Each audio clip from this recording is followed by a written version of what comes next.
कहती यशोदा नंदन ये जीव आत्मा महेश्वर सुखर छाड़ी तो बात बहुत पड़ी अलग बात आसो ये मोर ज्ञानी मंडली द्वितीय गुरु दिगला आपण मानक माँ प्रथम गुरु हेले पिता गुरु पिता हेले निस्तब्ध पिता आउ कहीं नुह सी परम पिता जलमनाथ गुरु स्वामी समस्त मंगल करते बोला गवार ताले तृतीय गुरु किए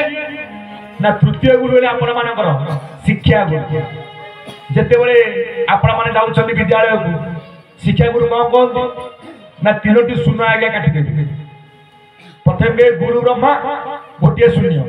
गुरु विष्णु द्वितीय शून्य गुरु देव महेश्वर तृतीय शून्य ये मन आज्ञा प्रश्न आस आपण तो कहले गुरु ब्रह्मा ये शून्य कौन ब्रह्मा ना ये शून्य कौन विष्णु ना ये शून्य कौन महेश्वर ये मोर ज्ञानी मंडली तीन शून्य पर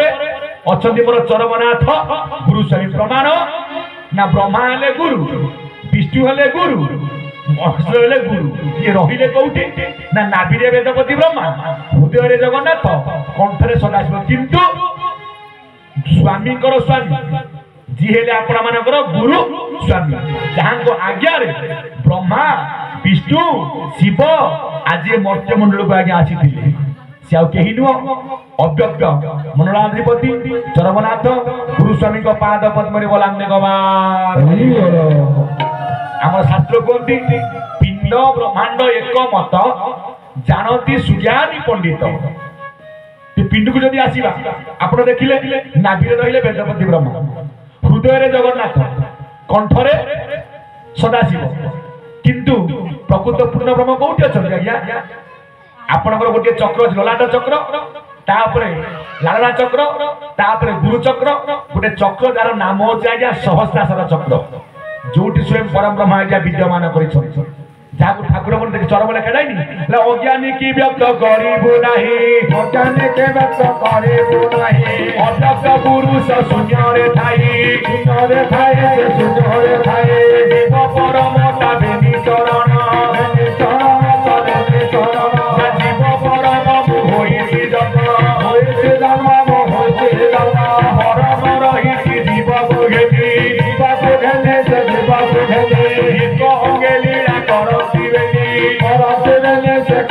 जीवरे परम करे विहार रे करे विहार जीव परम एक शरीर रे शरीर जय जगन्नाथ स्वामी की कहले बाबू रे अज्ञानी की व्यक्त करिबो ना मु होची अव्यक्त मंडलाधिपति मु शून्य रे थाई ना प्रभु जीव परम किए ना ये हेला मोर जोड़िया आज्ञा चरण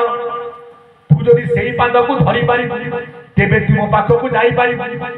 जे पर्यंत तू से पाद को न धरि मते पाइबा होची असंभव ना जीव किए परम किए ना जीव होला तोर माता परम होले तोर पिता प्रथमे तू आग पिता माता को सेवा कर प्रथमे आग पिता माता को भक्ति कर आपण धारा दियो कि जो गुरु को दीक्षा न जदि आप बापा माँ को आशीर्वाद ना आम जीवन में केवे सठिक जगह आज्ञा पहुंची पारिबा ना कही अच्युतानंद महापुरुष रामदास गुरु आज्ञा खट चाट जेबे पढ़ू तू अपड़ा पाठ आम आज्ञा आज कौ पाठ पढ़ु एटे एबीसी नुह कि ओ आ नुह ये हूँ आज्ञा अपड़ा पाठ ये हूँ गुरुहर पाठ पा बोलते पाद ठ बोलते फूल या भीतर जो पाठ अच्छी 50 अक्षर हकार सकार आदि अनादि अनाक्षर एकाक्षर ओंकार ये हूँ अपड़ा पाठ बोले माता पादे खट छाड़ी देव बाट तेबे भेट जाई परम मठ बोलाने गवार माँ मैंने बुझे ना अच्युतानंद महापुरुष कहते रामदास माता पादे खट छाड़ी देव बाट से चरमनाथ जो पाइबा से गुरुस्वामी की चिन्हवा तू आग माँ पादे खट ना प्रभु माँ पाद किए मुझे चिन्ह पारुनी ब्रह्मांड मात्र आम जानते पिता माता आम प्रथम गुरु किंतु ये मन में प्रश्न आसे बापा माता आम गुरु आम कहीं गुरु ग्रहण करुचे बापा माता आम गुरु आम कहीं धारा नौचे भाई ठीक कथा गुरु को कथा आलोचना होता ना बापा माँ तो गुरु कहीं धारा नौचे ना ठाकुर मोर सुंदर भाव में मीमांसा कला बापा बा अन्य नाम होची पिता पिता को काम होची बिंदु बा बीज प्रदान करिबा मार काम पितार बिंदु को अनाकार गर्भरे आज्ञा धारण करिबा जहाँ को आम शास्त्र कहते माता पद्म रज थाए आज्ञा 6 रति पितार बिंदु 1 रति 6 रे 1 मिसिबार 7 रति शरीर आज्ञा दिया आम आभरण साहस कहीं ना गोटे भागवत गोटे पद लेखा जाइए दुखे अर्जित जेते धन से निये सुखे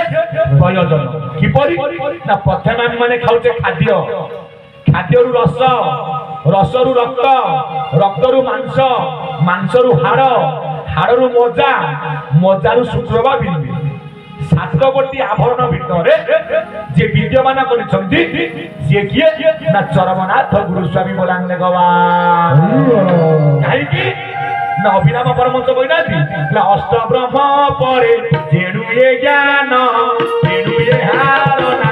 ब्रह्म ज्ञान